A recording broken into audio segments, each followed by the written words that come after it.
नमस्कार, न्यूज के इकलौते फैमिली शो न्यूज की पाठशाला में आप सभी का बहुत स्वागत। मैं हूं सुशांत सिन्हा। ये वो पाठशाला जहां सबकी क्लास लगती है। और सबसे पहले रोज की तरह आपको बताऊं कि आज कौन कौन सा चैप्टर खोलूंगा। ट्रंप एक साथ 9 करोड़ लोगों को मारने की तैयारी में है क्या? उधर ईरान की वो तैयारी जो पूरी दुनिया में कोहराम मचा देगी क्या? सड़क पुल हर जगह खड़े हो गए लोग। ईरान में सबसे बड़ा नरसंहार करेगा अमेरिका और दुनिया देखती रहेगी क्या? तेल, पावर प्लांट और क्या क्या तबाह हो जाएगा अगर ट्रंप की सनक वाले बम का टाइमर बंद ना हुआ। वो चैप्टर जो आपको बताएगा कि कल ट्रंप प्रलय लाएंगे, ईरान सब तबाह करेगा या कुछ और ही होने वाला है। इसके अलावा पवन खेड़ा का पेड़ा बना दूंगा, पाताल से ढूंढ निकालेंगे, हेमंत बिस्वा शर्मा, ये सब जो कह रहे वो एक्शन जिसने टीम राहुल में भूचाल ला दिया, आज उसका चैप्टर भी खोलूंगा। पवन खेड़ा के घर पहुंच गई हेमंता की पुलिस, जांच में क्या मिला, क्या गिरफ्तार हो जाएंगे खेड़ा? हेमंता वर्सेस पवन खेड़ा, असम चुनाव के बीच सबसे बड़े बवाल में राहुल गांधी तक पहुंच जाएगी आंच क्या? आज इसके बारे में भी बात होगी। इसके अलावा बंगाल में चुनाव आयोग ने आज जो लिस्ट दिखाई उसमें ऐसा क्या है कि ममता के होश उड़ गए? भारत को धमकाने निकले पाकिस्तान की नई बेइज्जती, अब वो एक्शन होगा कि सब घर में बंद हो जाएंगे क्या? महंगाई, भुखमरी, गरीबी से जूझते भिखारी पाकिस्तान के और टुकड़े होंगे, राजनाथ सिंह ने क्या कह दिया? और आखिर में हमारा स्पेशल सेगमेंट सोचा है कभी, ये टाइप सी चार्जर आजकल बड़ा इस्तेमाल होता है। आपने सोचा है कभी कि ये टाइप सी चार्जर में ये सी का मतलब क्या होता है? सोचा है कभी? बताऊंगा इसके बारे में भी, लेकिन पहले दिन भर की बड़ी खबरों का रिवीजन, उसके बाद पहला चैप्टर।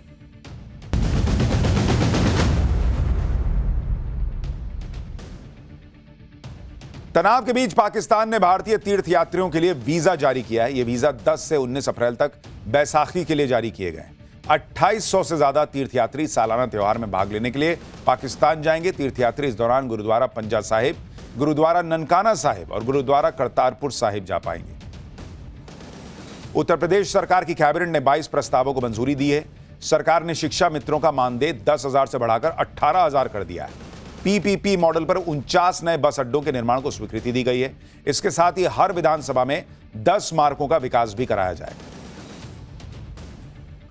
नवजोत सिंह सिद्धू की पत्नी नवजोत कौर ने नई पार्टी का ऐलान कर दिया है। उनकी पार्टी का नाम भारतीय राष्ट्रवादी पार्टी है। उन्होंने कहा कि वो राष्ट्रीय स्तर पर एक नए विकल्प पर काम कर रही हैं। इस साल की शुरुआत में कांग्रेस ने नवजोत कौर सिद्धू को निष्कासित कर दिया था। उन्होंने कांग्रेस में मुख्यमंत्री की कुर्सी के लिए 500 करोड़ रुपए वाली टिप्पणी करके राजनीतिक विवाद खड़ा कर दिया था। जम्मू कश्मीर पुलिस ने बड़ी आतंकी साजिश का भंडाफोड़ किया है। जांच एजेंसीज ने जम्मू कश्मीर, राजस्थान और हरियाणा में 19 लोकेशन पर छापे मारे हैं। इस दौरान श्रीनगर से लश्कर आतंकी अब्दुल्ला उर्फ अबू हुरैरा समेत 5 लोगों को गिरफ्तार किया गया है। अब्दुल्ला पिछले 16 सालों से फरार था। अब्दुल्ला जम्मू कश्मीर के बाहर लश्कर तैयबा के ठिकाने बनाने में कामयाब रहा था। बिहार के समस्तीपुर में अवैध हथियारों की फैक्ट्री का भंडाफोड़ हुआ है। पुलिस ने 2 लोगों को गिरफ्तार किया है। इसके अलावा फैक्ट्री से 2 पिस्टल, गोलियां और बंदूक बनाने का सामान बरामद किया गया है। बताया जा रहा है कि यह गिरोह 6 से 8 हजार में हथियार सप्लाई करता था। लैटिन अमेरिकी देश पनामा में एक फ्यूल टैंकर में भीषण विस्फोट हो गया। यह हादसा ब्रिज ऑफ द अमेरिकाज के पास हुआ। आग फैलकर 2 स्टोरेज यूनिट तक पहुंच गई, जिसके बाद आग की लपटें पुल तक पहुंच गई। हादसे में 3 लोगों के घायल होने की खबर है।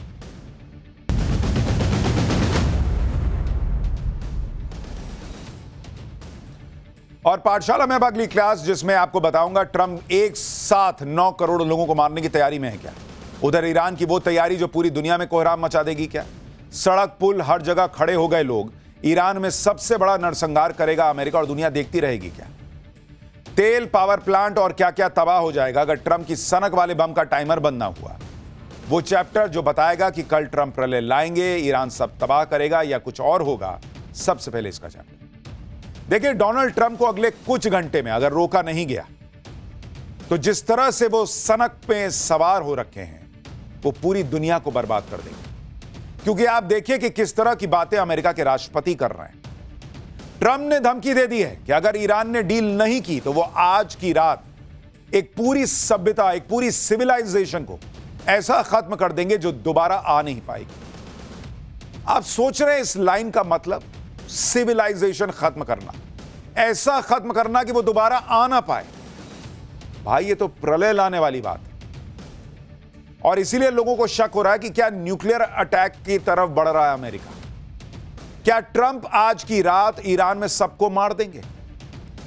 भाई ईरान कोई छोटा देश नहीं है, 9 करोड़ से ज्यादा लोग रहते हैं वहां पर, और इनमें ईरान के 1.5 करोड़ लोगों ने तो खुद को तैयार भी कर लिया है कि मारो, हम मरने को तैयार हैं। 1.5 करोड़ लोग बॉस। अगर ट्रंप आज की रात उन्हें मार देते हैं तो वो मरने के लिए तैयार बैठे हैं, करें हम झुकेंगे नहीं, मार दो, खत्म करो मामला। ट्रंप ने ईरान को आज रात तक का अल्टीमेटम दिया है कि डील करो, नहीं तो महाविनाश कर देंगे, पुल उड़ा देंगे, पावर प्लांट उड़ा देंगे, सब खत्म कर देंगे। लेकिन बॉस, कैसे ईरान में लोग सड़क पर, पुल पर, दूसरी हर जगह पर सिर पर कफन बांधकर खड़े हो गए कि आओ मिसाइल गिराओगे, आओ न्यूक्लियर बम गिराओगे, आओ मारोगे। आप देखिए पब्लिक खड़ी हो गई सड़क पे बॉस। ये कह रहे हैं हमको नहीं डर लग रहा मरने से। मारना चाहते हो मारो, दुनिया को दिखाओ कि तुम सुपर पावर अमेरिका सड़क पर निहत्थे खड़े लोगों को, जिसमें बच्चे भी शामिल हैं, महिलाएं भी शामिल हैं, उन सबको मारना चाहते हो। और मैं आपको एक एक तस्वीर दिखाऊंगा जो ईरान से आ रही है। आपको यह भी बताऊंगा कि क्या इतना बड़ा नरसंहार होगा जिसमें ऐसी छोटी छोटी बच्चियां सड़क पर खड़ी हैं, जिसमें करोड़ों लोगों को ट्रंप मार देंगे कहा जा रहा है। दुनिया कुछ नहीं बोलेगी बॉस, किसी को फर्क नहीं पड़ रहा कि यह आदमी जो है कह रहा है मैं पूरी सभ्यता खत्म कर दूंगा। कोई देश बोलने को तैयार नहीं है, दुनिया देखती रहेगी। ईरान की पूरी सिविलाइजेशन को खत्म कर देने की ट्रंप ने जो धमकी दी है, उस पर अमेरिका में क्या कहा जा रहा है, ईरान ने क्या जवाब दिया है। अगर ट्रंप ईरान में सब कुछ तबाह करेंगे तो ईरान मरते मरते क्या करने की तैयारी में है। आपको ईरान की उस तैयारी के बारे में भी बताऊंगा जो दुनिया में कोहराम ला देगी। आपको यह भी दिखाऊंगा कि ट्रंप की डेडलाइन से पहले ही कैसे हर तरफ धमाके शुरू हो गए, कैसे रेलवे स्टेशन, रेलवे लाइन पर अटैक होने लगे हैं, कैसे ईरान के तेल गैस पर भी बड़े हमले होने लगे हैं। यह सब आपको दिखाऊंगा। दुनिया में क्या अगले 8 घंटे बाद तबाही मचने वाली है, ट्रंप क्या करने वाले हैं, ईरान क्या करने वाला है, या कुछ भी नहीं होगा, सब बताऊं उससे पहले एक ट्रेलर देखिए।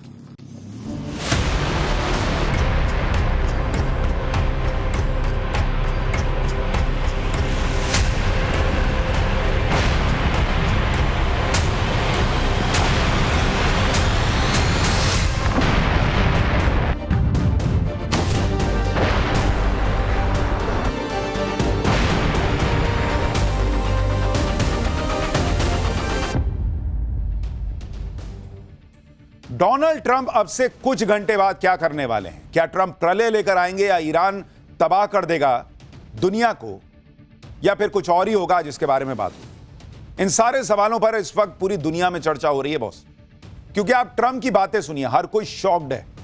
ट्रंप ने नई धमकी देते हुए कहा है कि आज रात एक पूरी सभ्यता का अंत हो जाएगा, जिसे फिर कभी जिंदा नहीं किया जा सकेगा। हालांकि मैं ऐसा नहीं चाहता, लेकिन शायद यही होगा। हालांकि अब जब ईरान की सत्ता बदल चुकी है, वहां बुद्धिमान और कम कट्टरपंथी सोच वाले लोग आ गए हैं, तो शायद कुछ क्रांतिकारी और अद्भुत हो सकता है। आज रात हमें पता चल जाएगा, जो दुनिया के लंबे और जटिल इतिहास के सबसे महत्वपूर्ण पलों में से एक है। 47 सालों की जबरन वसूली, भ्रष्टाचार और मौत का आखिरकार अंत होगा। ईरान के लोगों पर ईश्वर की कृपा बनी रहे। ईश्वर की कृपा तब बरसेगी जब आप जो है वो बम बरसाएंगे और वो मर जाएंगे। ये कौन सा लॉजिक है बॉस? ट्रंप पहले से ही कह रहे हैं कि ईरान ने तो बात नहीं मानी तो उसे स्टोन एज यानी पाषाण काल में पहुंचा दूंगा। आज ट्रंप ने पूरी सभ्यता खत्म कर देने की धमकी दे डाली। ट्रंप की ऐसी सनक भरी धमकियों को दुनिया देख रही है। दुनिया कह रही है कि यह तो पागलपन है बॉस, ट्रंप को रुकना चाहिए। लेकिन ट्रंप किसी की सुन ही नहीं रहे। ना उन्हें किसी की परवाह है, ना इंटरनेशनल कानूनों की फिक्र है। अफसोस यह है कि ट्रंप को रुक जाना चाहिए। ये सोशल मीडिया से लेकर उनके देश में कुछ नेता तो कह रहे हैं, लेकिन बड़े बड़े देशों के राष्ट्रीय अध्यक्ष नहीं कह रहे। यूनाइटेड नेशन कान में तेल डालकर सोया हुआ है। भगवान जाने किस चीज के लिए यूनाइटेड नेशन बना हुआ है।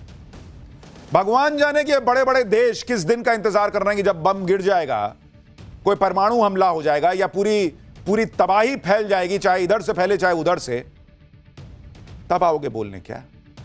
ईरान के राष्ट्रपति पेजेश्कियन ने कहा है कि 1,40,00,000 से ज्यादा बहादुर लोग ईरान की रक्षा के लिए जान की कुर्बानी देने को तैयार हैं। पेजेश्कियन ने कहा कि वो भी ईरान के लिए अपनी जान कुर्बान करने को तैयार थे और रहेंगे। ईरान ने लोगों से ईरान के रक्षा ठिकानों के सामने ह्यूमन चेन बनाने की अपील की, जिससे दुनिया को बताया जा सके कि अमेरिका ईरान में युद्ध अपराध कर रहा है, वॉर क्राइम। ईरान की आबादी करीब 9 करोड़ से ज्यादा है। अगर ट्रंप ईरान में सब खत्म कर देने की बात कर रहे हैं तो क्या ट्रंप 9 करोड़ लोगों को मार देंगे? और अगर ईरान ने पलटकर मरते मरते मारना शुरू किया और खाड़ी देशों में बम गिराने शुरू कर दिए, खाड़ी देशों में भी लोग मरेंगे। खाड़ी देशों में ऑलमोस्ट 1 करोड़ भारतीय रहते हैं बॉस। उनका क्या होगा? उन भारतीयों का क्या होगा? यह सिर्फ अमेरिका ईरान की बात नहीं है बॉस कि अमेरिका ईरान को मार देगा, ईरान पलट के अमेरिका को नुकसान कर देगा। जो तबाही की बात हो रही है, जिस प्रलय की बात हो रही है, अगर वो आएगी तो खाड़ी देश के लोग भी मरेंगे, वहां बसे हुए भारतीयों पे भी खतरा होगा और आने वाले बहुत लंबे समय तक दुनिया उस प्रलय के मार झेलेगी। आप देखिए कि ईरान से कैसी तस्वीरें आने लगी हैं। ईरान के एक और पावर प्लांट के सामने लोगों ने बकायदा ह्यूमन चेन बना ली। लोगों के हाथ में पोस्टर है, बैनर है जिसमें एंटी अमेरिका नारे लिखे हैं और वो कह रहे हैं कि तुम पावर प्लांट उड़ाओ, साथ में हमको भी उड़ा दो। सैकड़ों हजारों की संख्या में ईरान के लोग अपने क्रिटिकल इंफ्रास्ट्रक्चर को बचाने के लिए सामने आ गए। एक तरह से ट्रंप के सामने ईरान के लोगों ने चैलेंज खड़ा कर दिया है कि हम मरने से नहीं डरते, तुम मारो और दुनिया को दिखाओ तुमने मारा है लोगों को, इन बच्चियों को। डोनाल्ड ट्रंप आज कह रहे हैं कि वो सबको मार देंगे, मार दो, लेकिन मारते मारते ये भी तो बताओ, ये जो छोटे छोटे बच्चे खड़े हैं, या ईरान जवाब देगा और उसमें कहीं और बच्चे मरेंगे, भारतीय मरेंगे या कोई और देश के लोग मरेंगे, उसकी जिम्मेदारी किसकी होगी? डोनाल्ड ट्रंप इनको मार किस बात के लिए रहे हैं ये भी तो बताएं। रिजीम चेंज करने के लिए। जब पूरी सभ्यता खत्म कर दोगे तो उस रिजीम चेंज को देखेगा कौन? अगर स्ट्रेट ऑफ हॉर्मुज खुलवाने के लिए मार रहे हो तो उसको बंद ही तुमने कराया। अगर ईरान का तेल लूटने के लिए मार रहे हो तो दुनिया को बताओ कि तुम ईरान का तेल लूटने के लिए करोड़ों लोगों को मारने से पहले नहीं सोच रहे। और अगर सिर्फ अपनी सनक में अपनी इज्जत बचाने के लिए, अपनी कुर्सी बचाने के लिए मार रहे हो तो खुल के बोलो। पावर प्लांट ही नहीं, ईरान के पुलों पर भी लोगों को जमा होने की खबर है। ईरान के अहवाज शहर में व्हाइट ब्रिज पर लोगों ने ह्यूमन चेन बनाई, जहां छोटी छोटी बच्चियां शामिल हैं, महिलाएं। मार दोगे, सबको मार दोगे। वहीं ईरान के ऐतिहासिक डेजफुल पुल को बचाने के लिए छात्राएं बुर्का पहनकर पुल पर पहुंच गई और ह्यूमन चेन बनाया। सभी छात्राओं के हाथ में ईरान का झंडा था। अमेरिका ने ईरान के शरीफ यूनिवर्सिटी पर हमला किया था, जिसमें यूनिवर्सिटी को काफी नुकसान पहुंचा। इसी मलबे के बीच यूनिवर्सिटी के एक प्रोफेसर ने छात्रों की क्लास ली और ट्रंप को मैसेज दिया कि ट्रंप के सामने नहीं झुकेंगे। आप देखिए, वो टूटी बिल्डिंग में आदमी बैठ के पढ़ा रहा है और ट्रंप क्या कह रहे हैं? हम क्या उड़ाएंगे? क्या कह रहे हैं आपने सोचा? वो कह रहे हैं मैं पुल उड़ा दूंगा। पुल पे कौन सा परमाणु बम रखा है जिसको तुम उड़ाना चाहते हो? आपका लॉजिक ये था कि भाई ईरान परमाणु बम बना रहा है जो दुनिया के लिए खतरा हो सकता है। पहले कहा कि 6 महीने पहले मैंने वो बम उड़ा दिया, खत्म कर दिया, कुछ नहीं बचा इनके पास। आज की डेट में आप कहते हो उनका एयरफोर्स, उनका नेवी सब खत्म कर दिया मैंने। तो पुल उड़ा किस बात का रहे हो जब पूरा ईरान खत्म कर चुके हो? कह रहे हो रेलवे स्टेशन किस बात का उड़ा रहे हो? वहां ईरान के सैनिक बैठे हैं रेलवे स्टेशन पर, वहां उनका परमाणु हथियार रखा हुआ है रेलवे स्टेशन पर। आप हर उस जगह को टारगेट कर रहे हो जहां आम पब्लिक से जुड़े हुए मसले हैं, आम आदमी वहां होता है, और आप कह रहे हो कि आप वॉर क्राइम नहीं कर रहे हो। ट्रंप की महाविनाश की धमकी के बाद ईरान ने आज यह भी तय कर लिया कि अब अमेरिका से किसी तरह की बातचीत नहीं होगी। पहले ईरान और अमेरिका के बीच डायरेक्ट इनडायरेक्ट मैसेज चल रहे थे, थोड़ी बहुत बातचीत हो रही थी, लेकिन अब ईरान ने भी कह दिया कि ट्रंप जिस तरह से धमकी दे रहे हैं उसमें कोई बात ही नहीं करनी, यह बेकार है। क्योंकि डोनाल्ड ट्रंप जो धमकियां दे रहे हैं, ईरान को लगता है कि यह आदमी हम पे प्रेशर बनाने के लिए कर रहा है, तो जब तक हम बातचीत करेंगे यह प्रेशर बनाने के लिए इस तरह की उलझुल बातें करता रहेगा। तो एक काम करो, बात ही बंद कर दो। पहले अपना दिमाग ठंडा करें डोनाल्ड ट्रंप, इलाज कराएं अपना, अगर वाकई सीरियस है बात करने को लेकर तब आएं टेबल पर। इस बीच मैं ईरान से भी कहूंगा कि आप अपने जज्बे को दिखा रहे हैं, आप अपनी लड़ाई लड़ रहे हो, ठीक है, लेकिन आप भी जो ये पोस्ट करते हो ना अलग अलग डोनाल्ड ट्रंप का मजाक बनाने के लिए, वो भी कोई सीरियसनेस नहीं है बॉस। ईरान को भी थोड़ी सीरियसनेस दिखानी चाहिए कि अगर एक आदमी सनक में ऐसी हरकतें कर रहा है और आप उसको पिन मार रहे हो, तो आप इसी दिन के लिए खड़े हो जा रहे हो जब आप ये देख रहे हो कि वो कह रहा है कि मैं तुम्हें खत्म कर दूंगा। अगर वो सनक दिखा रहा है तो आप तो कम से कम रिस्पॉन्सिबल बनो। उसके मीम बना बना के डाल के उसको और पिन क्यों मार रहे हो? क्यों ईरान ऐसा कर रहा है? लेकिन दोनों तरफ से सीरियसनेस ही नहीं है बॉस। और ऐसे में बातचीत से हल कैसे निकलेगा? दुनिया कुछ बोलने को तैयार नहीं। आप यह भी देखिए कि एक तरफ ट्रंप प्रलय लाने की धमकी दे रहे हैं, दूसरी तरफ उनकी टीम के लोग कुछ और बात कर रहे हैं। अमेरिकी उपराष्ट्रपति जेडी वेंस ने कहा कि यह युद्ध बहुत जल्दी खत्म हो सकता है, जबकि ईरान कह रहा है कि ट्रंप की नई धमकी के बाद सारी बातचीत बंद हो चुकी है। कोई बातचीत भी कैसे होगी जब ट्रंप इस तरह की धमकी देंगे कि पूरी सभ्यता खत्म कर दूंगा? बातचीत तो ठंडे दिमाग से होगी ना। ट्रंप जिस तरह की गर्मा गर्मी के मूड में रहते हैं, जिस तरह की बातें करते हैं, कौन बातचीत करेगा भाई? अमेरिका के उपराष्ट्रपति जेडी वेंस ने कहा है कि अगर ईरान ने अपना बर्ताव नहीं बदला और ट्रंप की डेडलाइन पर पॉजिटिव रिस्पांस नहीं दिया तो कुछ बड़ा हो सकता है। जेडी वेंस कह रहे हैं कि अमेरिका के पास ऐसे टूल्स हैं जिनका इस्तेमाल अभी तक नहीं किया, लेकिन अगर ईरान नहीं सुधरा तो राष्ट्रपति ट्रंप इन टूल्स का इस्तेमाल करने का फैसला कर सकते हैं। अमेरिका के उपराष्ट्रपति कह रहे हैं कि ईरान ने हॉर्मूज बंद कर रखा है और इससे दुनिया में तेल सप्लाई रुकी पड़ी है। तेल सप्लाई ठीक से हो, इसके लिए ईरान को ट्रंप के अल्टीमेटम पर सही रिस्पांस करना हो। लेकिन बहुत सवाल तो यह है कि हॉर्मूज कैसे बंद हुआ? हॉर्मूज बंद करने की वजह तो ट्रंप का युद्ध है ना भाई, वो तो खुला हुआ था हॉर्मूज। ट्रंप अगर युद्ध की सनक नहीं दिखाते तो हॉर्मूज बंद भी नहीं होता। युद्ध करके हॉर्मूज बंद करवा दिया, अब कह रहे हैं कि हॉर्मूज खोलने के लिए सब कर रहे हैं। इसके लिए ट्रंप सब कुछ खत्म कर देने की बात कर रहे हैं। ट्रंप खुद कह चुके हैं कि अगर वो चाहें तो ईरान के सारे पावर प्लांट और सारे ब्रिज 4 घंटे के अंदर जमींदोज हो जाएंगे, सब कुछ तबाह हो जाएगा और ये सब करने में सिर्फ 4 घंटे लगेंगे। ट्रंप की डेडलाइन खत्म होने में करीब 7.5 घंटे का समय, और जब ये डेडलाइन खत्म हो जाएगी तो ट्रंप क्या प्लान बनाकर बैठे हैं जिसकी चर्चा है वो भी आपको बताता हूं। ट्रंप ने सेना के साथ मिलकर पूरा प्लान तैयार कर लिया है, ऐसी खबरें कि कहां कहां अटैक करना है। ट्रंप के प्लान के मुताबिक ट्रंप ईरान के एनर्जी और बुनियादी ढांचे को सबसे पहले निशाना बनाएंगे। पावर प्लांट, महत्वपूर्ण ब्रिज, पेट्रोकेमिकल स्टील प्लांट को तबाह करेंगे। उसके बाद ट्रंप ईरान के रणनीतिक ठिकानों को बर्बाद कर सकते हैं, जैसे सरकारी इमारतें, हवाई अड्डों, nuclear plants, weapon depot, rail line, सब उड़ा देंगे। और इसी प्लान के हिसाब से डेडलाइन खत्म होने से पहले ही ईरान पर कैसे हमले शुरू हो गए हैं, यह भी आपको आगे दिखाऊंगा, क्योंकि ट्रंप ने कहा था कि वो एक ही रात में ईरान को खत्म कर सकते हैं। सुनिए ट्रंप को, जिनको किसी की परवाह है नहीं, चाहे उनके एक्शन को वॉर क्राइम ही क्यों ना कहा जाए। वो ईरान की तबाही से पहले नहीं रुकने वाले कह रहे हैं। आप इस आदमी का लॉजिक देखिए। पत्रकार पूछ रहा है कि आप जो करेंगे ईरान में वो कैसे वॉर क्राइम नहीं है, तो वो कह रहे हैं कि इन्होंने 45,000 प्रदर्शनकारियों को मारा है इसलिए हम ऐसा कर सकते हैं। अरे उन्होंने अगर 45,000 को मारा तो तुम क्या 1.5-2 करोड़ को मार दोगे क्या? 9 करोड़ को मार दोगे क्या? और जब ये सब करोगे और मारोगे उसमें वो प्रदर्शनकारी नहीं होंगे, इसकी गारंटी तुम लोगे क्या? क्या हिसाब है बॉस? ईरान में कट्टरपंथ था, उसका कोई समर्थन नहीं कर रहा, लेकिन उसका इलाज ये थोड़ी है कि पूरी सिविलाइजेशन खत्म कर दो। इधर ट्रंप ने ईरान की सिविलाइजेशन को खत्म करने की बात कही, उधर ईरान पर खतरनाक हमले शुरू हो गए। यानी ट्रंप ने अपनी सनक का ट्रेलर दिखाना आज से शुरू कर दिया। आप देखिए कि आज ही इजराइल ने ईरान के रेल नेटवर्क को निशाना बनाना शुरू किया। आज इजराइल ने ईरान के रेल नेटवर्क पर ताबड़तोड़ हमले किए। ईरान के तबरेज, मियाने, जंजान और काशान में रेल रूट पर हमले किए गए, जिससे कई रेल पुल टूट गए हैं ईरान में, और कई रूटों पर ट्रेन रोकनी पड़ गई है ईरान को। ईरान के रेल नेटवर्क पर हमले का एक और वीडियो आपको दिखाता हूं। इसमें एक रेलवे पुल टूटा हुआ नजर आ रहा है। इस पुल पर इजराइल ने बम मारा था, जिसके बाद यह पुल टूट गया। यानी ट्रंप की डेडलाइन के मुताबिक इजराइल ने पहले ही तबाही मचानी शुरू कर दी है। इजराइल न सिर्फ रेल नेटवर्क को निशाना बना रहा है, बल्कि ईरान के लोगों को चेतावनी भी दे रहा है कि ट्रेन से दूर रहो। इजराइल ने ईरान में लोगों को ट्रेन में सफर न करने की चेतावनी जारी कर दी।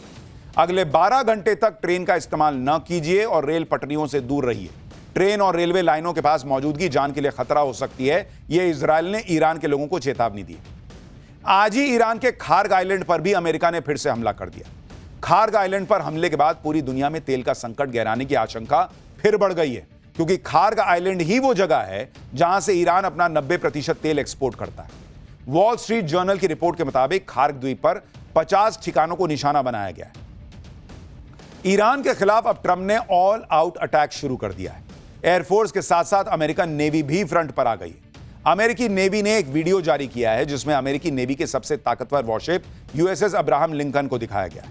अब्राहम लिंकन के डेक से एक के बाद एक फाइटर जेट टेक ऑफ करते दिख रहे हैं। ये फाइटर जेट अपने साथ भारी भरकम बंकर बस्टर बम ले जा रहे हैं, जिनसे ईरान में तबाही मचाई जा रही है। ये ट्रेलर दिखाकर ट्रंप ने बता दिया कि आज डेडलाइन खत्म होने के बाद वो कुछ भी कर सकते हैं। ईरान की टोटल तबाही ट्रंप का इकलौता मकसद दिखने लगा है। लेकिन अगर ट्रंप ने ऐसा किया तो फिर ईरान क्या करेगा, यह भी आपको बताता हूं। ट्रंप की धमकियों के बाद ईरान ने भी अपनी तैयारी पूरी कर ली। ईरान ने भी प्लान बना लिया है कि वो किस तरह से मरते मरते अमेरिका को नुकसान पहुंचाए। ईरान की सेना ने वीडियो जारी करके कहा है कि इजराइल के सारे पावर प्लांट और एनर्जी इंफ्रास्ट्रक्चर, इंफॉर्मेशन और कम्युनिकेशन टेक्नोलॉजी को तबाह कर देंगे। साथ ही इस क्षेत्र की वो सारी कंपनियां जिसमें अमेरिका की भागीदारी है, उन सभी को पूरी तरह से बर्बाद कर देंगे। आईआरजीसी ने यूएई के स्टारगेट एआई डेटा सेंटर पर हमले की धमकी दे दी है। स्टारगेट एआई डेटा सेंटर में Nvidia, open AI, Microsoft, Goldman सैक्स जैसी अमेरिकी कंपनियों ने निवेश कर रखा है। ईरान का दावा है कि Stargate AI data centre 1 gigawatt का सबसे बड़ा डेटा सेंटर प्रोजेक्ट है। यानी ईरान भी मरते मरते लोगों को मार के जाएगा। क्या ही चल रहा है बॉस। ईरान ने भी ट्रंप को बता दिया है कि वो हमला करने में सक्षम है। उसे भी सारे अमेरिकी ठिकानों, अमेरिकी कंपनियों के बारे में जानकारी है। यानी वो कह रहा है कि तुम मारोगे तो हम मारेंगे। कोई सीज फायर जैसी बातचीत लग ही नहीं रही है बॉस। और यह युद्ध तभी रुक सकता है जब दुनिया घुसे इसमें, लड़ने के लिए नहीं, कम से कम यह बोलने के लिए कि डोनाल्ड ट्रंप, आप जो ये कह रहे हो ये ठीक नहीं है, रुको। ईरान, आप भी रुको। और उसके बाद जो है ना, किसी तरीके से रास्ता निकाला जाए। लेकिन जब तक आप अमेरिका को रोकोगे नहीं, वो उधर से मारेगा, ये इधर से मारेंगे, यही चलता रहेगा। अमेरिका ने ईरान को पाषाण युग में पहुंचाने की बात कही तो ईरान ने भी उसी भाषा में अमेरिका और मिडिल ईस्ट में उसके सहयोगी देशों को तबाह करने की धमकी दे दी है। ईरानी सेना आईआरजीसी ने कहा है कि अब सब्र की सीमा पार हो गई है। हम अमेरिका और उसके सहयोगियों के बुनियादी ढांचे को पूरी तरह तबाह कर देंगे ताकि यह सुनिश्चित हो सके कि अमेरिका और उसके सहयोगी इस क्षेत्र में सालों तक तेल और गैस के लिए तलाश कर रह जाएं। इधर ईरान भी अमेरिका और इजराइल के ठिकानों को लगातार फोड़ रहा है। आज ईरानी सेना आईआरजीसी ने दुश्मनों पर 99वीं मिसाइल वेव लॉन्च करने का दावा किया। इन मिसाइलों ने गल्फ देशों से लेकर इजराइल तक कोहराम मचा दिया। इस युद्ध में अमेरिका को भारी नुकसान हो रहा है। ईरान की आईआरजीसी नेवी का दावा है कि उसने अमेरिका के एक और MQ-9 रिपर ड्रोन को मार गिराया। यह ड्रोन ईरान के केशम द्वीप के ऊपर उड़ रहा था। उसी वक्त ईरानी सेना ने इसे इंटरसेप्ट किया और उड़ा दिया। ईरान ने अब तक अमेरिका के 16 MQ-9 ड्रोन को मार गिराने का दावा किया है। उधर तेल अवीव में ईरानी मिसाइलों ने हाहाकार मचा दिया। आईडीएफ ने 10 जगहों पर ईरानी मिसाइलों के धमाके की पुष्टि की है। एक क्लस्टर मिसाइल तो सड़क पर आकर गिरी जहां कारें और बाइक हाई स्पीड में दौड़ रही थी। इस धमाके में एक कार बाल बाल बची। तेल अवीव में कई जगहों पर ईरानी मिसाइलें गिरने से भारी नुकसान की खबर है, जबकि एक मिसाइल इजराइल के इलात शहर की तरफ दागी गई थी। इजराइल ने इस मिसाइल को रोक लेने का दावा किया है। इन हमलों के बीच ट्रंप की धमकी से खाड़ी देशों में भी खलबली मची हुई है, क्योंकि अगर ट्रंप ईरान को खत्म करने की धमकी पर आगे बढ़े तो ईरान ने भी कसम खा रखी है कि वो पूरे इलाके को खत्म कर देगा। इससे खाड़ी देशों में कैसे हड़कंप मच गया आप वो देखिए। कतर जो पहले से ईरान के हमलों को झेल रहा है, उसे भी लग रहा है कि अब यह युद्ध तबाही की तरफ जा रहा है। कतर के विदेश मंत्रालय के प्रवक्ता ने ट्रंप की धमकियों और ईरान के पलटवार की धमकी पर कहा कि अगर इस पर लगाम नहीं लगाई गई तो यह तनाव ऐसी स्थिति में ले जाएगा जो आउट ऑफ कंट्रोल हो जाएगा। फिर उसे कोई नहीं संभाल पाएगा बॉस, और हम उस पॉइंट के बेहद करीब हैं। इसमें कोई विनर नहीं होगा, सिर्फ बर्बादी बढ़ती जाएगी। और इसीलिए मैं बार बार कह रहा हूं, कई लोगों को लगता है अरे अमेरिका है, ईरान बर्बाद हो जाए, अच्छा, अमेरिका पिट रहा है, बहुत अच्छा। नहीं बॉस, यह अमेरिका और ईरान की बात ही नहीं रह गई है, यह पूरी दुनिया की बात रह गई है। और ट्रंप जो कह रहे हैं वो पूरी दुनिया के लिए धमकी है एक तरह की। ट्रंप की सनक भरी धमकियों से अमेरिका में भी हड़कंप मचा हुआ है। अमेरिका में लोग कह रहे हैं कि अगर ट्रंप ऐसा कुछ करते हैं तो इससे अमेरिका तबाह हो जाएगा। अमेरिका के पूर्व director of the national counter terrorism centre जो केंट ने ट्रंप को फिर से नसीहत दी है कि युद्ध रोक दो। जो केंट ने कुछ दिनों पहले ही ईरान युद्ध का विरोध करते हुए ट्रंप की टीम से इस्तीफा दिया था। अब जो केंट ने कहा है कि ट्रंप को लगता है कि वो ईरान को विनाश की धमकी दे रहे हैं, लेकिन असल में अब अमेरिका ही खतरे में है। अगर वो ईरानी सभ्यता को मिटाने की कोशिश करते हैं तो दुनिया में अमेरिका को अराजकता फैलाने वाले के रूप में देखा जाएगा, जिससे दुनिया की सबसे बड़ी सुपर पावर के रूप में हमारा स्टेटस खत्म हो जाएगा। इससे हमारी इकोनॉमी उलट पुलट हो जाएगी और ग्लोबल ऑर्डर बदल जाएगा।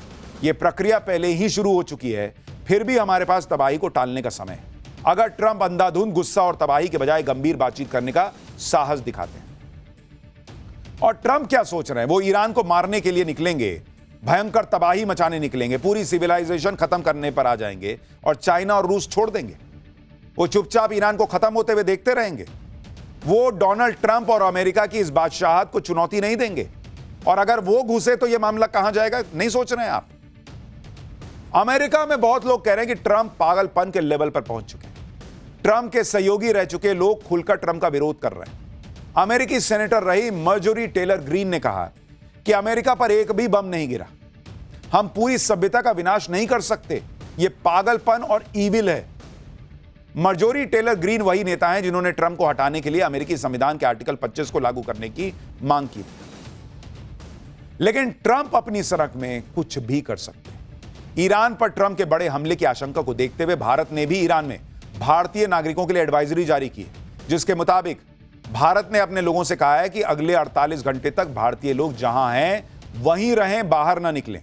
पावर प्लांट, मिलिट्री ठिकानों और इमारतों से टॉप फ्लोर से दूर रहिए। यह भारत ने अपने लोगों के लिए एडवाइजरी जारी की। तो अगले 7-7.5 घंटे के बाद क्या डोनाल्ड ट्रंप ईरान में तबाही मचाएंगे? यह अब दुनिया का सबसे बड़ा प्रश्न बन गया है। और अगर ट्रंप नहीं रुके तो यह तबाही भी नहीं रुकेगी। पाठशाला में अब अगला चैप्टर, पवन खेड़ा का पेड़ा बना दूंगा, पाताल से ढूंढ निकालेंगे। हिमंता का वो एक्शन जिसने टीम राहुल में भूचाल ला दिया। पवन खेड़ा के घर पहुंच गई हिमंता की पुलिस। जांच में क्या मिला? क्या गिरफ्तार हो जाएंगे पवन खेड़ा? हिमंता वर्सेस पवन खेड़ा, असम चुनाव के बीच सबसे बड़े बवाल में राहुल गांधी तक पहुंच जाएगी क्या आंच? अब इसका चैप्टर देखिए। आज असम में चुनाव प्रचार खत्म हो गया। 9 अप्रैल को वोटिंग है, लेकिन इसके बीच असम में सियासी बवाल मच गया। कांग्रेस के पवन खेड़ा ने असम के सीएम हिमंता और उनकी पत्नी पर जो गंभीर आरोप लगाए थे, आज उन आरोपों की आंच खुद पवन खेड़ा तक पहुंच गई। असम पुलिस आज दिल्ली आ गई पवन खेड़ा के घर पे छापा मारने, और मार दिया छापा। पवन खेड़ा तो घर पे नहीं मिले, लेकिन कुछ सबूत असम पुलिस ने जब्त किए हैं, कहा जा रहा है। पवन खेड़ा कहां है यह भी क्लियर नहीं। असम के सीएम कह रहे हैं कि वो तो भाग गए, लेकिन असम पुलिस कह रही है कि पाताल से भी ढूंढ निकालेगी। असम पुलिस भी कह रही है कि जल्द उनको ट्रेस कर लेंगे। यानी पवन खेड़ा पर गिरफ्तारी की तलवार लटक रही है। लेकिन मामला सिर्फ पवन खेड़ा तक सीमित नहीं है। सीएम हिमंता बिस्वा शर्मा कह रहे हैं कि इस कहानी के पीछे राहुल गांधी हैं, इसलिए केस राहुल गांधी तक जाएगा। अब सवाल उठ रहा है कि पवन खेड़ा असम पुलिस के सामने क्यों नहीं आ रहे? क्या उन्हें अपने आरोपों पर भरोसा नहीं है? उनके पास तो अच्छा मौका था, असम पुलिस को सारे सबूत देते या सीधे कोर्ट में जाके सबूत देते। लेकिन कांग्रेस कह रही है कि सबूत सही है, इसी वजह से सीएम हिमंता बौखला गए। पवन खेड़ा को डराने धमकाने के लिए पुलिस भेज दी है, जबकि पुलिस तो सीएम हिमंता के घर भेजनी चाहिए। मतलब असम में चुनाव से पहले सीएम हिमंता और कांग्रेस के बीच भयानक सियासी लड़ाई छिड़ गई। सीएम हिमंता बिस्वा शर्मा कह रहे हैं कि वो पवन खेड़ा का पेड़ा बना देंगे। वो कह रहे हैं कि अगर पवन खेड़ा पाताल में भी छुप गए तो वहां से ढूंढ के निकाल के लाएंगे और एक्शन होगा। और राहुल गांधी और कांग्रेस अध्यक्ष को भी लपेट दिया उन्होंने। आज आपको बताऊंगा कि सीएम हिमंता ने राहुल गांधी के लिए क्या कह दिया, मल्लिकार्जुन खड़गे के लिए क्या कह दिया, पवन खेड़ा का पेड़ा बनाने जैसी भाषा सीएम क्यों बोल रहे हैं, कांग्रेस के पवन खेड़ा ने जो आरोप सीएम के परिवार पर लगाए उन आरोपों का सच क्या निकल रहा है, क्या नए नए खुलासे हो रहे हैं, सीएम हिमंता की उम्मीदवारी कैंसिल करने की शिकायत किसने कर दी है, यह मामला कहां जा रहा है, सियासी तूफान क्यों इतना बड़ा हो गया है, कैसे दोनों तरफ से बयानबाजी के तगड़े हमले हो रहे हैं, सब दिखाऊंगा। लेकिन पहले एक झलक देखिए।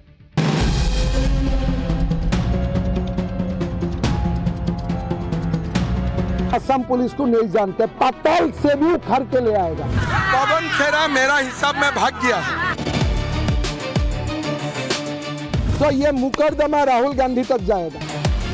अरे गिरफ्तार ऐसे बहुत देखे हैं। आप ये गंदी गंदी गालियां देना, अजीब अजीब भाव भंगिमा करना, आप इस तरह का डराने धमकाने का काम क्यों कर? देखिए, असम में 9 अप्रैल को वोटिंग है। 5 अप्रैल को कांग्रेस के पवन खेड़ा ने एक प्रेस कॉन्फ्रेंस दिल्ली में की। आरोप लगाया कि सीएम हिमंता की पत्नी के पास 3 देशों के पासपोर्ट हैं, उनके पास विदेश में प्रॉपर्टी है, लेकिन हलफनामे में यह जानकारी छिपाई गई। वोटिंग से ठीक पहले गंभीर आरोप लगाकर कांग्रेस ने सनसनी मचा दी। इस आरोप पर हिमंता बिस्वा शर्मा भड़क गए। आरोपों को झूठा बताते हुए पवन खेड़ा पर तगड़े एक्शन लेने की बात की। और आज ही असम क्राइम ब्रांच की टीम दिल्ली के निजामुद्दीन इलाके में पवन खेड़ा के घर पहुंच गई। पुलिस, असम पुलिस ने बताया कि वो पवन खेड़ा से पूछताछ करना चाहती थी, लेकिन पवन खेड़ा घर पर मिले नहीं। इधर पवन खेड़ा असम पुलिस के सामने नहीं आए, उधर सीएम हिमंता ने कह दिया कि पवन खेड़ा भाग गए। लेकिन उन्हें पाताल से भी ढूंढ कर निकालेंगे। सुनिए सीएम हेमंता कैसे पवन खेड़ा पर फायर हो रखे। पवन खेड़ा के रेसिडेंस पे पुलिस पहुंची। वो पवन खेड़ा मेरा हिसाब में भाग गया है। वो भाग गया ना अभी, कल सुबह 6 बजे ही वो गुवाहाटी से भाग गया।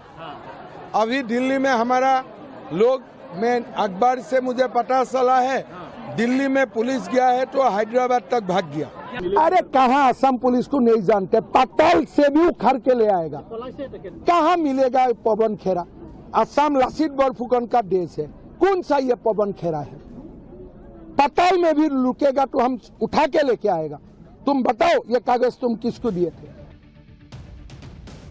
सीएम हेमंता बिस्वा शर्मा कह रहे हैं कि पवन खेड़ा पाताल में छुप जाएंगे तब भी असम की पुलिस नहीं छोड़ेगी।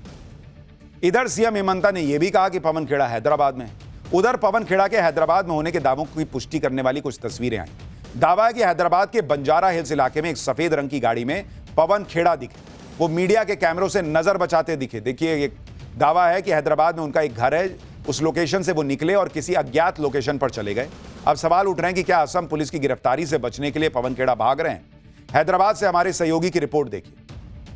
असम में 9 अप्रैल को चुनाव है और उसके अंतिम क्षणों में अभी हम देखेंगे तो एक तरीके से एक पासपोर्ट युद्ध छिड़ गया है। अभी हम रिपोर्टिंग कर रहे हैं बंजारा हिल्स से।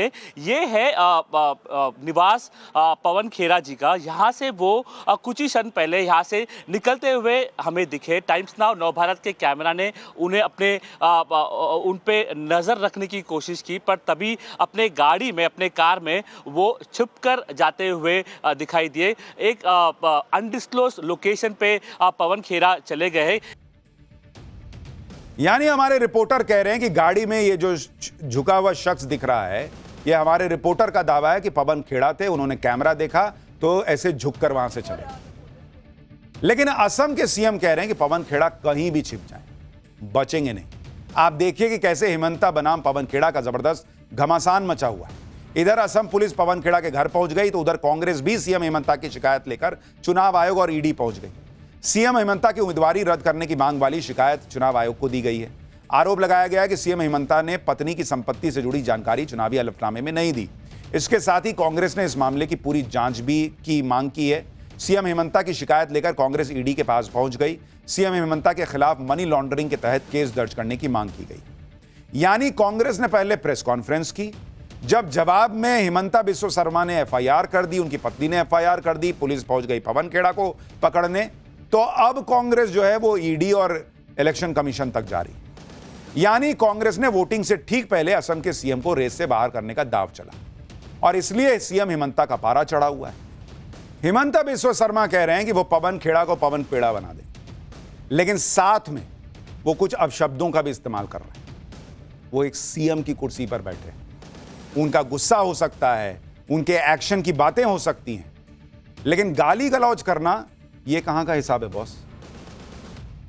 ये डोनाल्ड ट्रंप वाला हिसाब है कि राष्ट्रपति की कुर्सी पर बैठे और गाली दे रहे हैं। आप अग्रेशन के साथ अपनी बात रख रहे हैं, वो समझ में आ सकता है, आपका गुस्सा समझ में आ सकता है, आप पुलिस का एक्शन चाह रहे हैं, आप एफआईआर कर रहे हैं, समझ में आ सकता है, लेकिन गाली गलौज देख करके आप अपनी ही बात को हल्का कर रहे हैं। सीएम हेमंता की बातों पर कांग्रेस कह रही है कि ये सीएम का डर दिखा रहा है, उनको तो सफाई देनी चाहिए, लेकिन मामले को दबाने के लिए पुलिस भेज रही है। उधर असम की पुलिस कह रही है कि उसने तो पवन खेड़ा के घर से कुछ सबूत मिले हैं। पुलिस अपने साथ 2 लैपटॉप, एक मोबाइल और एक पेन ड्राइव ले गई। सुनिए असम की पुलिस क्या बता रही। Case has been registered in crime branch police station Guwahati and we wanted Mr. Pawan Kheda in connection with the case. तो हम उनको ढूंढ के आया था, अभी मिला नहीं वो, and we have searched his house. We found some incriminating things which I cannot disclose right now. But sir, electronic devices have been seized. Where he has been, मुझे अभी पता नहीं है वो कहाँ है, but I will trace him out. Have any devices been seized, sir? Have any devices been seized? Assam police कह रही है कि उन्हें पवन खेड़ा के घर से कुछ सबूत मिले, वो पवन खेड़ा को जल्द पकड़ लें। लेकिन असम के सीएम हेमंता बिस्वा शर्मा तो इस मामले को पवन खेड़ा से आगे ले गए। वो दावा करने लगे कि यह मामला राहुल गांधी तक जाएगा। सुनिए एक बार। पाताल में भी लुकेगा तो हम उठा के लेके आएगा। तुम बताओ ये कागज तुम किसको दिए थे? मेरा डाउट है ये कागज राहुल गांधी दिए थे उनको। सो ये मुकदमा राहुल गांधी तक जाएगा। सीएम हेमंता ने तो राहुल गांधी को भी लपेटने की बात कह दी। उधर कांग्रेस कह रही है कि इन सबसे वो डरने वाले नहीं। सुनिए कांग्रेस के अध्यक्ष मल्लिकार्जुन खड़गे। क्या वो सो रहे हैं?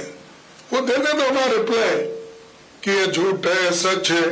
हम तो सरकार से ये क्लैरिफिकेशन पूछेंगे ये सच है, लेकिन वो देने के बजाय एकदम अगर एफआईआर करते हैं करने दो, उसको कोई डरता है? जो होता है हम फेस करेंगे। गिरफ्तारी की तलवार लटक दी। अरे गिरफ्तार ऐसे बहुत देखे हैं हम। अब इतने तो ईडी सीबीआई कितने इनकम टैक्स कितने कर रहे हैं मोदी जी और होम मिनिस्टर। कांग्रेस अध्यक्ष कह रहे हैं कि विदेश मंत्री तो बीजेपी का है, सरकार बीजेपी की है, तो इन आरोपों पर विदेश मंत्रालय को स्थिति क्लियर करनी चाहिए। इस पर सीएम हेमंता कह रहे हैं कि कांग्रेस अध्यक्ष पागल जैसी बात कर रहे हैं। वो सबको पागल बुलाने लग गए। कह रहे हैं कि विदेश मंत्री क्या कांग्रेस का दामाद है क्या? सुनिए एक बार। क्या पागल जैसा? खड़गे जी का उम्र हो गया, अभी भी पागल जैसा बात कर रहे हैं। आप लोगों को जलील करेगा, लोगों को बेइज्जत करेगा और फिर बोलेगा हम फॉरेन मिनिस्टर पूछूंगा। तुम्हारा दामाद है क्या फॉरेन मिनिस्टर? पहले झूठ मूठ कागज क्यों लाया? पहले जाके फॉरेन मिनिस्टर को क्यों नहीं पूछा? कौन है ये खड़गे? क्या लुका छुपी का खेल है? सीएम हेमंता कांग्रेस लीडरशिप पर फुल फायर हो रखे हैं। उधर कांग्रेस नेताओं ने भी हेमंता पर बैक टू बैक हमले किए। छत्तीसगढ़ के पूर्व सीएम भूपेश बघेल ने हेमंता बिस्वा शर्मा से उन सवालों का जवाब देने को कहा जो दुबई में परिवार के नाम प्रॉपर्टी और अमेरिका में रजिस्टर्ड कंपनी को लेकर पूछे गए। आगे भूपेश बघेल ने लिखा कि सवालों का जवाब देने के बजाय पवन खेड़ा के घर में असम और दिल्ली पुलिस को भेजना बताता है कि बीजेपी डरी हुई है, बौखलाई हुई है। असल में पूछताछ तो हेमंता और उनके परिवार से होनी चाहिए, लेकिन भ्रष्ट बीजेपी तानाशाही का नंगा नाच करके भ्रष्टाचार को ढकना चाहती है। वहीं कांग्रेस नेता जयराम रमेश ने लिखा कि पवन खेड़ा को पब्लिक इंटरेस्ट में बेसिक सवाल पूछने पर अरेस्ट करने के लिए पुलिस कर्मियों की पूरी फौज तैनात करना यह साबित करता है कि असम के सीएम परेशान, हताश और घबराए हुए हैं। यह प्रोसेस के तहत नहीं हो रहा है, यह स्टेट मशीनरी का इस्तेमाल करके विपक्ष की आवाज दबाने की कोशिश। कांग्रेस सांसद कार्ति चिदम्बरम ने लिखा कि असम पुलिस प्राइवेट सेना बन गई है। सुनिए कांग्रेस के नेता क्या क्या कह रहे हैं, फिर आपको बताता हूं कि जिन 3 पासपोर्ट की बात पवन खेड़ा कर रहे थे उसको लेकर क्या खबर आ रही। हेमंत बिस्वा शर्मा के ऊपर बड़े गंभीर भ्रष्टाचार के आरोप लगाए गए, साक्ष्यों और सबूतों के साथ लगाए गए। पवन खेड़ा जी ने कुछ आरोप लगाए, आप उन आरोपों का जवाब दीजिए। आप ये गंदी गंदी गालियां देना, अजीब अजीब भाव भंगिमा करना, आप इस तरह का डराने धमकाने का काम क्यों कर? जैसे जंगल राज हो दिल्ली में, कानून का राज न हो। कल मुख्यमंत्री जी, पत्नी भक्त मुख्यमंत्री जी आसाम के, उन्होंने कहा मैं टेढ़ा कर दूंगा और सारे काम छोड़ के आसाम की पुलिस गुवाहाटी से चल के दिल्ली पहुंच जाती। ये हम आज़ाद भारत में है, अभिव्यक्ति की स्वतंत्रता है, कानून का राज है। अरे भाई आप FIR दायर करिए, इन्वेस्टिगेट करते, हमको मौका देते, हम आपको तथ्य देते।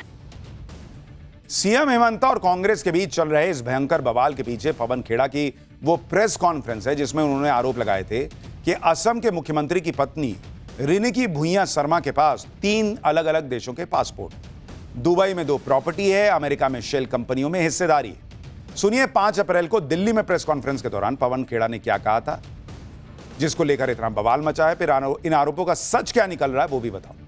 कि असम के मुख्यमंत्री हेमंता बिस्वा शर्मा की धर्मपत्नी रिनिकी भुइयां शर्मा के पास 1 नहीं, 2 नहीं, 3 पासपोर्ट हैं। तीनों पासपोर्ट लिविंग पासपोर्ट्स हैं, एक्सपायर नहीं हुए हैं। आपको ये दिखा रहे हैं हमारे साथी। ये जो गोल्डन कार्ड है ये UAE का गोल्डन कार्ड है, United Arab Emirates, Abu Dhabi. इसमें जारी हुआ ये 14 मार्च 2022 को, खत्म हो रहा है 13 मार्च 2027 को। ये पहला सबूत हम आपके सामने रख रहे हैं। नंबर 2, एंटीगुआ बारबुदा एक देश है। भूया शर्मा रिनिकी जारी हुआ 26 अगस्त 2021 को, खत्म होगा 25 अगस्त 2031 को। तीसरा, Arab Republic of Egypt Riniki भूया शर्मा जारी हुआ 13 फरवरी 2022 को, खत्म होगा 12 फरवरी 2029 को। पवन खेड़ा ने पहले तो यह आरोप लगाया कि असम के सीएम की पत्नी के पास यूएई, इजिप्ट और एंटीगुआ बारबुडा का पासपोर्ट है। लेकिन यह बात कहने के तुरंत बाद उन्होंने यूएई का नाम लेते हुए कहा कि हेमंता की पत्नी के नाम से यूएई का गोल्डन कार्ड है। यानी पहले पासपोर्ट कहा, फिर गोल्डन कार्ड पर आ गए। अब पासपोर्ट अलग चीज होती है और यूएई का गोल्डन कार्ड अलग चीज होती है। इसी को लेकर सीएम हेमंता की पत्नी ने कांग्रेस को लपेट दिया, क्योंकि पवन खेड़ा के आरोपों के अगले दिन यानी 6 अप्रैल को असम कांग्रेस के अध्यक्ष गौरव गोगोई ने सवाल पूछे कि क्या हेमंता बिस्वा शर्मा की पत्नी के पास दुबई का गोल्डन वीजा है। गौरव गोगोई ने पूछा कि क्या गोल्डन वीजा इंडियन पासपोर्ट पर है। इस पर सीएम हेमंता की पत्नी ने जवाब दिया कि यह देखना बहुत दिलचस्प है कि 24 घंटे के अंदर आप इजिप्ट के पासपोर्ट पर गोल्डन वीजा से, यूएई के पासपोर्ट पर गोल्डन वीजा से इंडियन पासपोर्ट पर, माफ कीजिएगा, इजिप्ट के पासपोर्ट पर गोल्डन वीजा से इंडियन पासपोर्ट पर गोल्डन वीजा पर आ गए। यानी सीएम की पत्नी ने सवाल उठा दी कि कांग्रेस अपने ही आरोपों को लेकर कंफ्यूज है। पवन खेड़ा ने अपनी प्रेस कॉन्फ्रेंस में यह भी कहा था कि सीएम की पत्नी भारतीय हैं या नहीं है यह भी साफ नहीं, जबकि गौरव गोगोई पूछ रहे हैं कि क्या उनके पास दुबई का वीजा इंडियन पासपोर्ट पर है या नहीं है। तो दोनों आरोपों में तो कॉन्ट्राडिक्शन हो गया ना बॉस। इसी पर असम के सीएम हेमंता बिस्वा शर्मा कह रहे हैं कि कांग्रेस की पाकिस्तान के किसी सोशल मीडिया ग्रुप से गलत जानकारी के आधार पर यह आरोप लगाए गए। जो पासपोर्ट दिखाए गए वो फोटोशॉप का कमाल है, किसी और के पासपोर्ट पर उनकी पत्नी की तस्वीर चिपका दी गई और इसीलिए वो फायर हैं। वो डंके की चोट पर कानूनी कार्रवाई कर रहे हैं। सवाल उठ रहा है कि कांग्रेस पार्टी कानूनी कार्रवाई क्यों नहीं कर रही, वो क्यों नहीं एफआईआर कराती, वो क्यों नहीं कोर्ट जाती।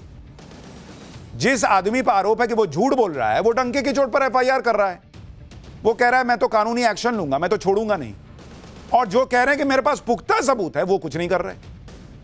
सीएम हेमंता की पत्नी पर 3 देशों का पासपोर्ट होने का आरोप लगाने वाले पवन खेड़ा की मुश्किल बढ़ती दिख रही, क्योंकि 3 में से जो एक पासपोर्ट इजिप्ट का है उसको लेकर बड़ी खबर सामने आई। सूत्रों का दावा है कि इजिप्ट के पासपोर्ट को लेकर पवन खेड़ा ने जो दावा किया था उसे इजिप्ट की सरकार ने ही फेक बता दिया। इजिप्ट के दूतावास ने बताया कि जो पासपोर्ट दिखाया गया वो किसी और के नाम पर है, उस पर हेमंता की पत्नी की तस्वीर और नाम चिपकाया गया। इन आरोपों को सीएम हेमंता की पत्नी ने भी फेक बता दिया। सुनिए वो क्या कह रही हैं, फिर बाकी पासपोर्ट के बारे में बताता हूं। How do you see these charges, ma'am? Today, if I ask you, you being an Indian citizen, is it possible to have 3 passports being an Indian citizen per sec? And if you see all the Pakistan, my birth date is coming somewhere, I don't know, around 1996 or where they have, and totally it has been checked.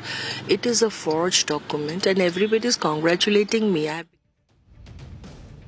यानी रिनिकी भूया शर्मा कह रही हैं कि सब फर्जी document के जरिए आरोप लगाए गए। अब आपको बताता हूं कि यूएई वाले पासपोर्ट और गोल्डन वीजा का चक्कर क्या है, ये होता क्या है। दरअसल यूएई विदेशी नागरिकों को लॉन्ग टर्म रेजिडेंट वीजा देता है, जिसे गोल्डन वीजा कहा जाता है। जो लोग यूएई में बड़ा निवेश करते हैं, बिजनेस करते हैं, उन लोगों को 5 से 10 साल के लिए गोल्डन वीजा दिया जाता है। अगर आप निवेशक हैं तो यूएई में आपको कम से कम सालाना 63 लाख का टैक्स देना होगा। जहां तक यूएई के पासपोर्ट का सवाल है तो विदेशी नागरिकों को यूएई का पासपोर्ट मिलना लगभग नामुमकिन जैसा होता है, बहुत मुश्किल होता है। जिस देश का जितना मजबूत पासपोर्ट होता है उतना ही विदेशी नागरिकों को पासपोर्ट मिलना कठिन होता है।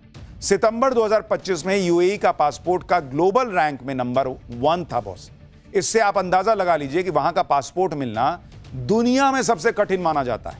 इसके अलावा यूएई का पासपोर्ट तब मिलता है जब यूएई की नागरिकता मिलती है, और नागरिकता मिलना भी बहुत मुश्किल होता है। इसके लिए आपको यूएई के प्रति वफादारी की शपथ लेनी होती है। यूएई की नागरिकता सिर्फ rulers and crown princess, court officers, offices of the executive councils और नॉमिनेशन के जरिए कैबिनेट की मंजूरी पर मिलती है। तो अगर यह कहा जा रहा है कि भाई हेमंता बिस्वा शर्मा की पत्नी जो है उनके पास यूएई का पासपोर्ट है, तो सवाल उठता है कि ये इतना मुश्किल है पासपोर्ट मिलना, वो उनको मिल कैसे सकता है? संभव ही नहीं लगता। और गोल्डन वीजा के लिए कुछ निवेश करना जैसे नियम भी हैं। इसी बात को लेकर कांग्रेस नेता गौरव गोगोई सवाल उठा रहे हैं कि अगर सीएम की पत्नी के पास गोल्डन वीजा है तो क्या उनके पास दुबई में प्रॉपर्टी भी है। पवन खेड़ा ने भी अपनी प्रेस कॉन्फ्रेंस में दावा किया था कि उनके पास दुबई में 2 प्रॉपर्टी है। पवन खेड़ा ने दावा किया था कि प्रॉपर्टी ओनर के तौर पर सीएम की पत्नी का नाम लिखा है, लेकिन इसे लेकर सीएम हेमंता ने एक वीडियो शेयर किया जिसमें वो ऑनलाइन उस प्रॉपर्टी की डिटेल डाल रहे हैं और सर्च किया तो प्रॉपर्टी किसी और के नाम पर दिख रही। इसी को लेकर सीएम का दावा यह है कि कांग्रेस ने फर्जी दस्तावेज दिखाए और वो पूरे अग्रेशन में कह रहे हैं कि भाई साबित करो ना कि भाई ये प्रॉपर्टी जो तुम दिखा रहे हो मेरी है। जिस कंपनी की बात कही गई उसके लिए भी कहा जा रहा था कि भाई 3 दिन पहले ही रजिस्टर्ड हुई थी।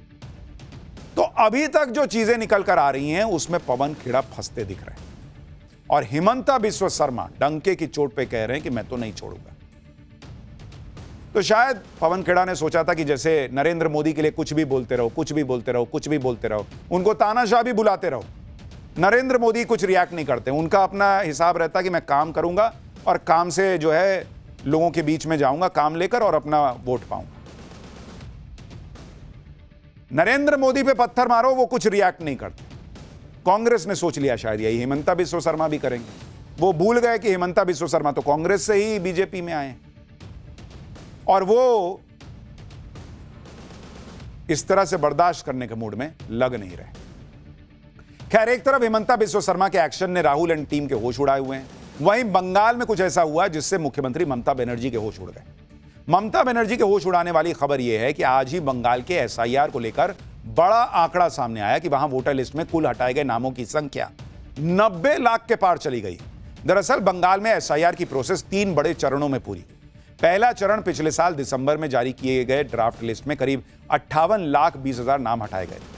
दूसरा चरण इसके बाद इस साल फरवरी में जारी फाइनल ड्राफ्ट लिस्ट में 5,46,000 के नाम हटाए गए, जिसके बाद कुल हटाए गए वोटर्स का आंकड़ा 63 लाख के पार चला गया था।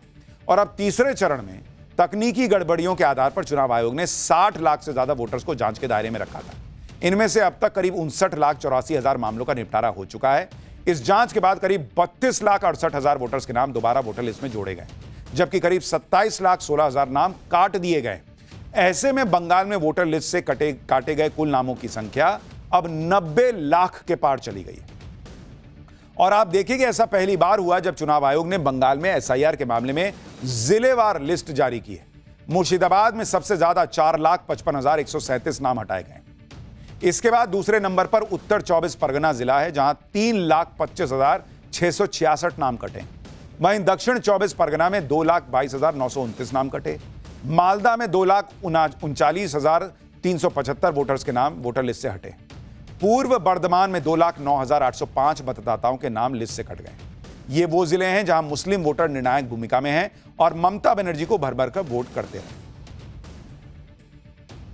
इसी को लेकर ममता बनर्जी की टेंशन और बढ़ गई। ममता बनर्जी ने कहा है कि एसआईआर की कुटिल प्रक्रिया के तहत उन्होंने बिना किसी भेदभाव के लाखों असली मतदाताओं के नाम काट दिए।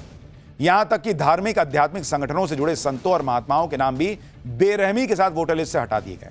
ममता बनर्जी ने दावा किया कि जिस मिशनरी ऑफ चैरिटी को मदर टेरेसा ने बनाया, उसके भी 300 सदस्यों के नाम वोटर लिस्ट से काट दिए गए। इसके साथ ही रामकृष्ण मिशन और भारत सेवाश्रम संघ के कई संतों के नाम हटा दिए गए। यही नहीं, ममता बनर्जी ने मतुआ समुदाय और दूसरे अल्पसंख्यक समुदायों के भी कई नाम वोटर लिस्ट से कटने का दावा किया।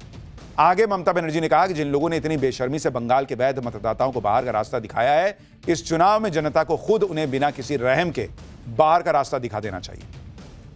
ममता बनर्जी ने यह भरोसा दिया कि जिनके नाम नहीं आए हैं वो चिंता न करें, उनके लिए वो ट्रिब्यूनल तक जाएंगे। ममता बनर्जी ने यह भी कहा कि उनकी भवानीपुर सीट से भी 40,000 वोट काटे गए। सुनिए एक बार। चारी दुराचारी सर्वनाशी स्वैराचारी ব্যবিচারী ভোট কাটারি এদের বিরুদ্ধে দিন উপযুক্ত জবাব। বদলা নিন, জোড়া ফুলে ভোট দিন, বিজেপিকে একেবারে শূন্য শূন্য শূন্য নামিয়ে দিন।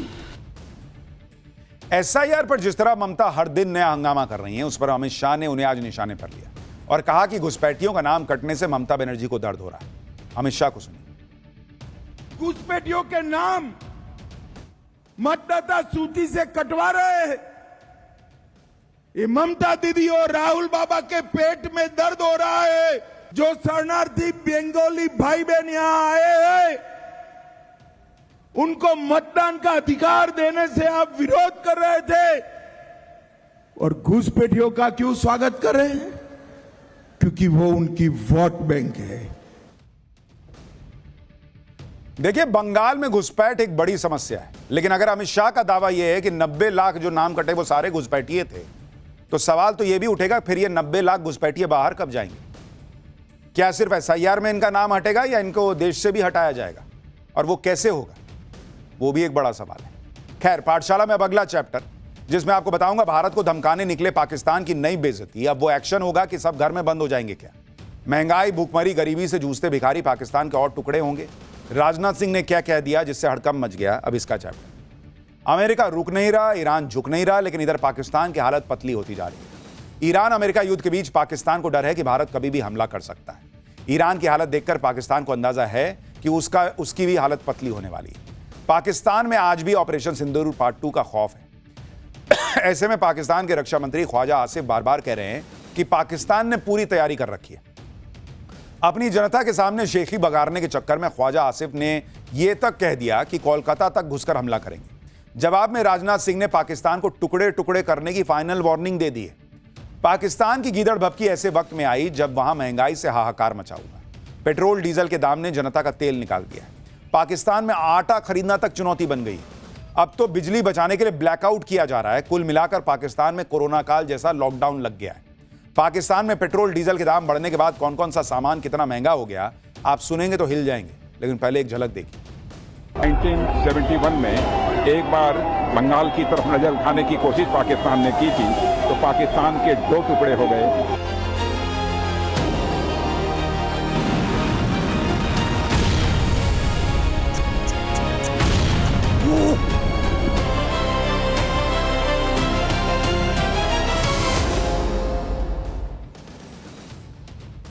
भाई, पाकिस्तान सिर्फ महंगाई नहीं झेल रहा, बल्कि वो इस खौफ में भी जी रहा है कि भारत कहीं ऑपरेशन सिंदूर पार्ट 2 ना कर दे। वहां पाकिस्तान में कैसे लॉकडाउन लग रहा है, कैसे महंगाई बढ़ रही है, लोग कैसे त्राहिमाम कर रहे हैं, वो आपको दिखाऊं उससे पहले देखिए कि देश के रक्षा मंत्री राजनाथ सिंह ने ऐसा क्या कह दिया कि पाकिस्तान में भूचाल आ गया। पाकिस्तान के डिफेंस मिनिस्टर ने जो स्टेटमेंट दिया है, उसके बारे में इतना ही कहना चाहूँगा कि उन्हें यह नहीं भूलना चाहिए कि आज 55 ईयर्स पहले 1971 में एक बार बंगाल की तरफ नजर उठाने की कोशिश पाकिस्तान ने की थी, तो पाकिस्तान के 2 टुकड़े हो गए। एक पाकिस्तान रह गया, दूसरा बांग्लादेश बन गया। इस बार यदि हरकत की गई हमारे बंगाल की तरफ नजर उठाने की, तो उसका क्या परिणाम होगा, यह भविष्य के गर्भ में ही लिखा हुआ है और इसका पता चल जाएगा। बड़ी बड़ी डींगे हाँकना पाकिस्तान की पुरानी आदत रही है। सच्चाई यह है कि पाकिस्तान आज की तारीख में बदहाल है। ईरान युद्ध की वजह से पाकिस्तान भयंकर एनर्जी क्राइसिस से जूझ रहा है, जिससे निपटने के लिए लॉकडाउन लगाने का फैसला किया गया। आज रात 8 बजे से पाकिस्तान में ब्लैकआउट हो गया है। पूरा पाकिस्तान अंधेरे में डूबा हुआ है। बिजली बचाने के लिए पाकिस्तान में आज से स्मार्ट लॉकडाउन लागू किया है, जिसके मुताबिक बाजार और शॉपिंग मॉल्स को रात 8 बजे बंद कर दिया जाएगा। रात 8 बजे के बाद किसी तरह की दुकान नहीं खुलेगी। बेकरी, रेस्टोरेंट, खाने की दुकानें रात 10 बजे तक खुली रहेंगी, उसके बाद बंद हो जाएंगी। शादी के हॉल रात 10 बजे के बाद बंद करने होंगे। घरों में भी रात 10 बजे के बाद कोई समारोह नहीं होगा। यानी रात 10 बजे के बाद पाकिस्तान में सबको कहा गया है कि सो जाओ, बिजली बचाओ, सुबह उठेंगे तो देखेंगे। यह सब तब हुआ जब पाकिस्तान में पेट्रोल के दाम रातों रात बढ़ गए। आप जानकर हैरान रह जाएंगे कि पाकिस्तान में पेट्रोल 458 रुपए लीटर मिल रहा, डीजल के दाम 520 रुपए प्रति लीटर। रात में जब दाम बढ़े तो लोग पेट्रोल पंप पर इकट्ठा हो गए। पाकिस्तान में पेट्रोल और डीजल के दाम तो बढ़ा दिए गए, लेकिन इसके बाद भी पेट्रोल मिल नहीं रहा, जिसके बाद कई पेट्रोल पंप पर लाइनें लगी हुई। आप ये भी देखिए कि पाकिस्तान दावा करता है कि वो ईरान युद्ध रुकवाने में मदद कर रहा है। ईरान से उसके अच्छे रिश्ते हैं, लेकिन ईरान से अपने तेल के जहाज नहीं निकल पा रहा। पाकिस्तान में पेट्रोल डीजल के लिए हाहाकार मचा हुआ है। पाकिस्तान में मार्च तक पेट्रोल की कीमत 321 रुपए प्रति लीटर थी, जो आज की डेट में 458 रुपए प्रति लीटर है। यानी एक महीने में पेट्रोल 137 रुपए महंगा हो गया। इसी तरह मार्च तक डीजल के दाम 335 रुपए प्रति लीटर थे, जो अब अप्रैल में बढ़कर 520 रुपए प्रति लीटर हो गया है। एक महीने में डीजल के दाम 185 रुपए बढ़ गए। पाकिस्तान में एलपीजी सिलेंडर की कीमत 2,930 पाकिस्तानी रुपए हो गई है। पेट्रोल, डीजल, एलपीजी की कीमतों में बढ़ोतरी की वजह से परिवहन भाड़ा 65% बढ़ गया है। हालत ये हो गई कि पाकिस्तान में पेट्रोल अब छोटी छोटी बोतलों में मिल रहा है। छोटी बोतल में पेट्रोल लेकर लोग घर जा रहे हैं। लोग पूछ रहे हैं कि इससे चलोगे क्या, क्या चलेगा इतने। तो पाकिस्तान में जो सरकार में बैठे हैं उनके जैसे ही लोगों की गाड़ियां बनाकर, मतलब जानवरों की गाड़ियां बनाकर प्रदर्शन हो रहा है।